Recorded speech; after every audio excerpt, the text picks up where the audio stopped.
Halo, halo, apa kabar Anda semua? Kembali berjumpa dengan saya Hirsun Arif dan Bung Rocky Gerung dari Rocky Gerung Official. Ini di luar pakem kita, mestinya kalau akhir pekan nih karena hari Ahad kita mesti ngomong santai kayak kemarin hari Sabtu. Tapi kelihatannya beritanya serius-serius semua nih, Bung Rocky ya. Jadi apa boleh buat kita ngomong serius dulu ya, Bung Rocky di hari libur begini. Tapi kita tetap kemas dengan format politainment. Ya, semua berita serius karena menyangkut masa depan kekuasaan, masa depan harapan milenial terhadap perubahan.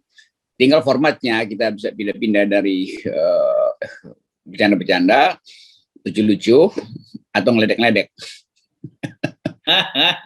Oke, ini evaluasi dari Koalisi Aksi Menyelamatkan Indonesia kami, ya, melalui presidiumnya Gatot Nurmantio, Din Samsudin, Profesor Rahmat Wahab menilai bahwa pemerintahan Jokowi ini gagal. Nah, ini sekarang jadi topik yang sedang hangat dan banyak dikutip oleh media pernyataan presidium kami. Ya betul, dan saya selalu ingin mengingatkan bahwa kami itu adalah tempat kita mengevaluasi keadaan bangsa ini. Jadi memang evaluasi kalau tidak ada value-nya, tidak ada nilai yang tidak diucapkan, tentu itu bukan fungsi yang seharusnya dilakukan kami. Tapi karena kami KAMI ini mengambil sikap itu, maka keseriusan evaluasi itu justru yang lebih penting daripada pesan politiknya. Artinya, nggak ada kepentingan kami dengan baik buruknya pemerintahan. Yang menjadi kepentingan kami adalah baik buruknya Indonesia itu. Jadi kalau pemerintah itu tidak mampu untuk menyelenggarakan kebaikan Indonesia, kami dengan jelas mengatakan secara terbuka bahwa pemerintah gagal gitu. Basa-basi dalam soal evaluasi etik. Dan yang diucapkan kemarin oleh Pak Gatot adalah upaya untuk wake up call pada semua elemen masyarakat. Setiap hari memang rakyat mengucapkan itu, tetapi pemerintah menganggap bahwa ya kalau yang ngucapin mahasiswa, yang ngucapin pers ya udah biasa aja lah. Bahkan bisa kita persoalkan. Salah ucap itu bisa dapat undang-undang ITE. Sama seperti Greenpeace dilaporkan lagi oleh masyarakat sipil karena dianggap berbohong itu. Dan itu sebetulnya yang buruknya tuh. Jadi kita mau agar supaya seluruh elemen masyarakat hidup di dalam upaya untuk mengevaluasi keadaan bangsa. Nah, kami KAMI bagian dari elemen itu. Yang baru bisa didengar pemerintah karena Din Samsudin mantan Ketua Muhammadiyah, Pak Gatot mantan Panglima ABRI. Jadi negara hanya mau bereaksi kalau yang ngomong itu petinggi-petinggi. Padahal sebetulnya mahasiswa rendahan pun kalau ngomong hal yang sama dengan KAMI seharusnya nilainya setara itu.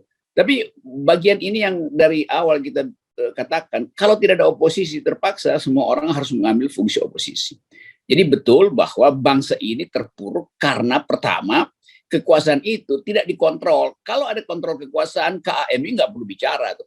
Jadi sekali lagi kita semua, pers, mahasiswa, KAMI mengambil alih fungsi politik oposisi. Nah di situ pentingnya mendengar keterangan oposisi, bukan untuk diperbaiki karena kita udah anggap bahwa memang bangsa ini nggak bisa diperbaiki, pemerintah nggak mampu lagi memperbaiki bangsa. Jadi kalau KAMI bicara itu pesan bagi generasi baru supaya jangan ikuti kelakuan buruk pemerintah di masa depan. Kira-kira itu intinya.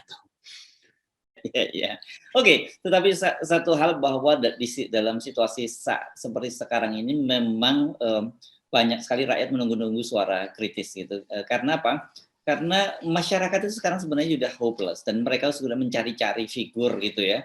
Siapa figur-figur yang punya harapan? Kan Pak Jokowi dulu dianggap New Hope, itu pernah jadi cover nama aja disebut sebagai New Hope. Tapi sekarang orang kan kemudian no hope atau malah posisinya sudah hopeless kan gitu. Jadi dan poin itu yang ditangkap semua orang dan diekspresikan dalam bentuk TikTok, meme segala macam itu. Nah, keadaan hopeless inilah yang berbahaya kalau peluangnya tidak diasuh atau alternatifnya tidak diberikan. Jadi memang betul dari sekarang kita justru mesti mulai kampanye perdebatan calon presiden, nggak perlu tunggu lagi agenda KPU segala macam. Kan kita sudah ada di dalam yang sering kita sebut the beginning of the end itu, awal dari pengakhiran. Nah mulai aja. Nah hal semacam ini yang saya kemana-mana saya bicara bahwa nanti kita mesti pastikan dalam proses pergantian kekuasaan, entah itu secara formal melalui sistem elektoral atau di luar sistem secara ekstra konstitusional, bukan inkonstitusional ya. Kita mesti pakai diktum bahwa intelektualitas harus mendahului elektabilitas. Jadi itu yang sedang saya kampanyekan sebetulnya, supaya perdebatan-perdebatan itu dituntun oleh konsep. Nah, kami selalu menginginkan evaluasi itu berdasarkan konsep. Karena itu ada nilai-nilai yang dari awal dipastikan oleh kami, oleh KAMI dalam upaya untuk mengevaluasi bangsa ini. Dan atas dasar parameter itu, KAMI tiba pada kesimpulan pemerintah ini gagal. Dan kegagalan itu bukan sekedar KAMI yang ucapkan, data pemerintah sendiri menerangkan bahwa ekonominya memang buruk.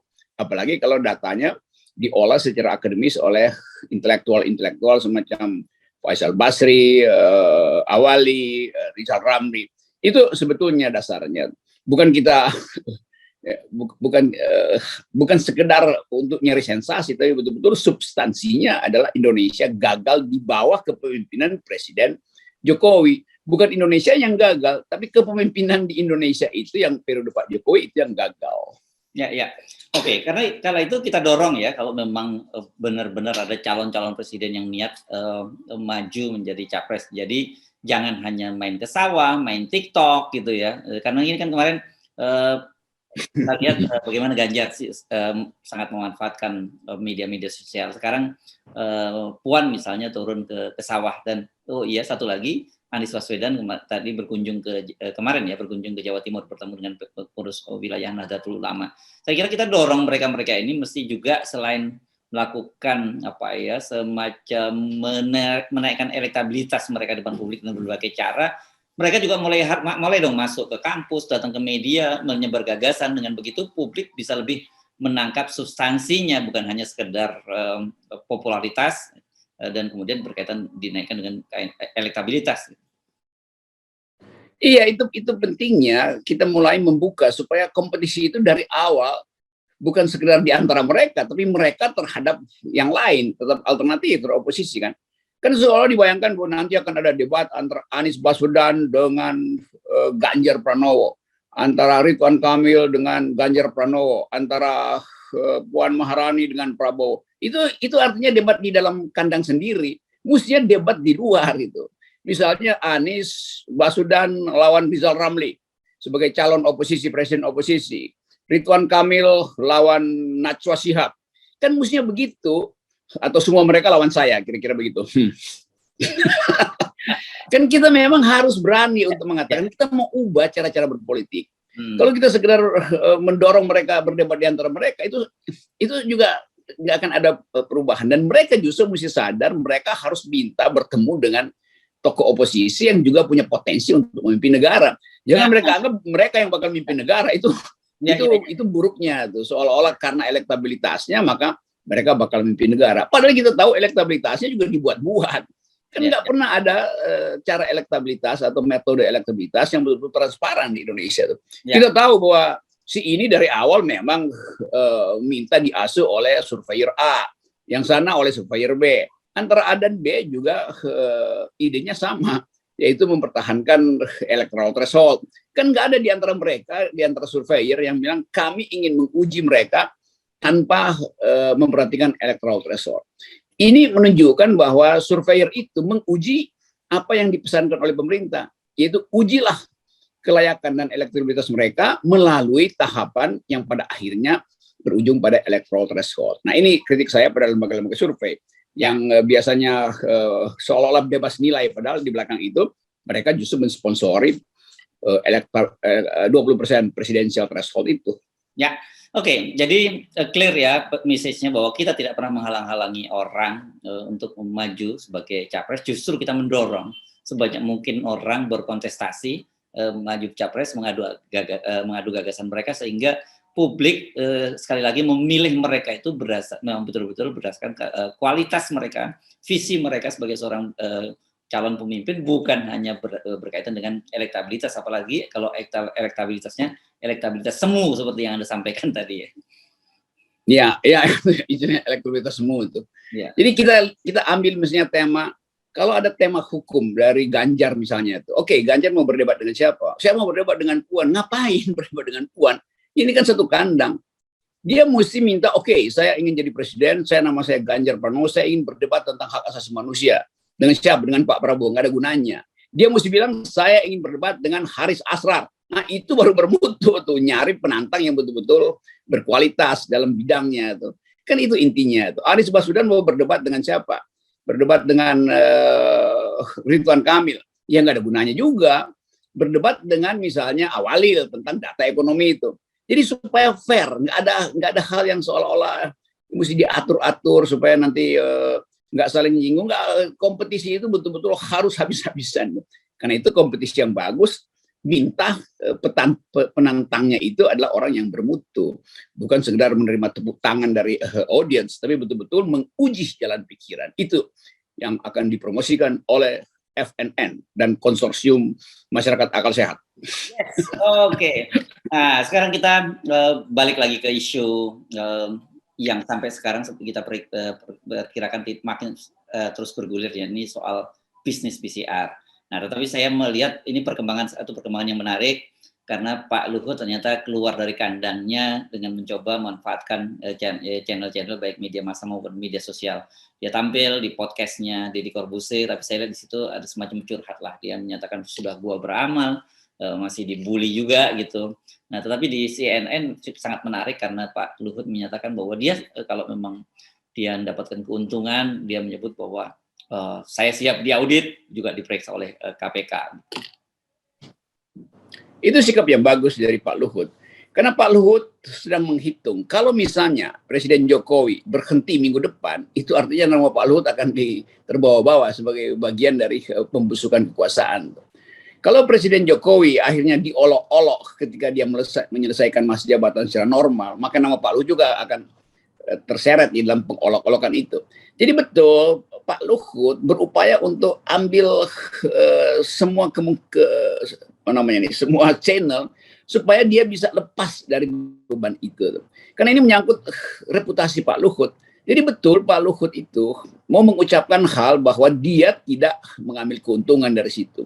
Nah, itu bagus juga supaya yang lain membuktikan bahwa mereka sama tidak mengambil keuntungan. Misalnya Erick Thohir lakukan hal yang sama. Misalnya Erlangga lakukan hal yang sama. Itu satu tahap untuk mengatakan kami tidak mengambil keuntungan. Tetapi bagi publik bukan itu soalnya. Yang terjadi adalah publik menuntut kenapa kalian memanfaatkan kekuasaan kalian itu. Walaupun nggak mendapat keuntungan. Itu yang disebut prinsip KKN yang dilarang oleh undang-undang pada waktu kita reformasi. Atau kita sebut sekarang ada konflik of interest. Jadi sekali lagi mereka yang berada di dalam kekuasaan, walaupun motifnya adalah voluntaris atau filantropis, nggak boleh melakukan bisnis itu. Mau dia untung mau rugi bukan itu soalnya. Tapi dia terlibat di dalam hal yang tidak boleh, yaitu dia pembuat regulasi, tapi dia ikut di dalam bisnis yang dia atur sendiri. Nah, itu juga yang menerangkan orang publik selalu menganggap kenapa majalah Tempo atau publik hanya menyorot Erick Thohir, Luhut Panjaitan, dan Erlangga. Kan banyak pemain di situ kan, daftar yang dua Tempo, ada gengnya Yusuf Kalla, Erwin Aksa disebut di situ. Memang, tapi poin kita bukan itu. Kita mau lihat siapa pembuat kebijakan yang terlibat sekaligus dengan perbisnisan. Yang lain kan bukan pembuat kebijakan. Erwin Aksa itu saya kenal dan dia bukan pembuat kebijakan tuh. Tapi dia Golkar aja mesti dibuktikan tuh. Si A juga saya kenal, ada orang lain juga. Tapi kita mesti fair mengatakan publik berdasarkan evaluasi etis hanya menuntut orang-orang yang di dalam kedudukannya memungkinkan terjadinya konflik of interest. Siapa mereka? Ya pejabat itu. Tapi Pak Yusuf Kalla juga iya, tapi Pak Yusuf Kalla bukan pejabat pembuat kebijakan itu. Dia mungkin berbisnis mengambil keuntungan, itu urusan dia. Tetapi urusan kita dengan mereka yang membuat kebijakan sekaligus berbisnis, itu intinya tuh. Jadi betul memang cuma 3 orang itu kan. Kecuali memang ada tambahan secara tidak langsung. Itu mesti fair itu. Karena saya baca banyak orang yang seolah-olah tapi dia juga ya itu artinya dia tahu bahwa semuanya buruk. Tapi yang paling buruk adalah mereka yang berbuat kebijakan. Kalau pengusaha cari untung ada soal, atau pengusaha jadi rugi, nggak ada soal konsekuensi dari bisnis tuh.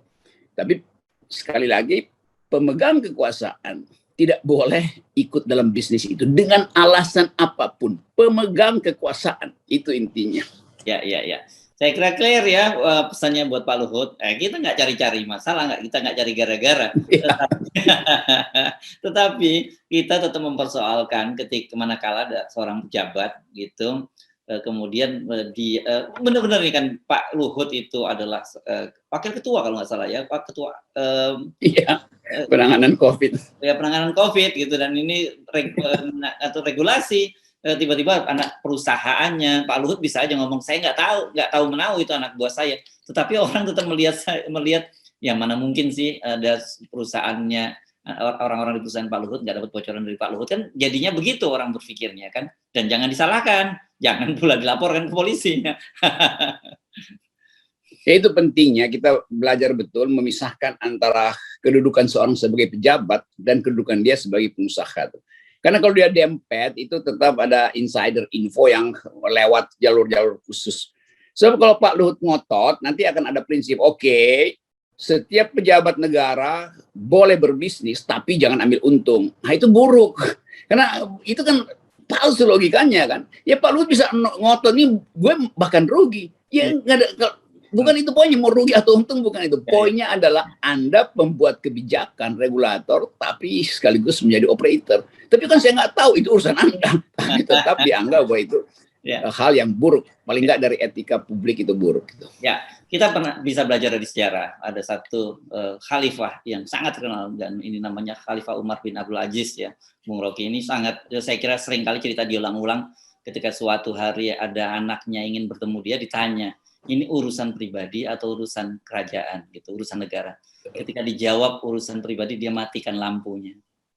Karena lampu itu menggunakan uang negara. Ya sampai begitu etika menjaga kekuasaan itu. Jadi ini luar biasa. Enggak perlulah kita berharap sampai gaya semacam itu, tapi itu ekstrim contoh bagaimana para pendahulu kita memberikan contoh tentang etika kekuasaan. Jadi itu pentingnya kita belajar itu. Etika itu ada di dalam kitab suci, ada di dalam dongeng-dongeng, ada di dalam cerita fabel bahkan. Itu kita belajar dari situ.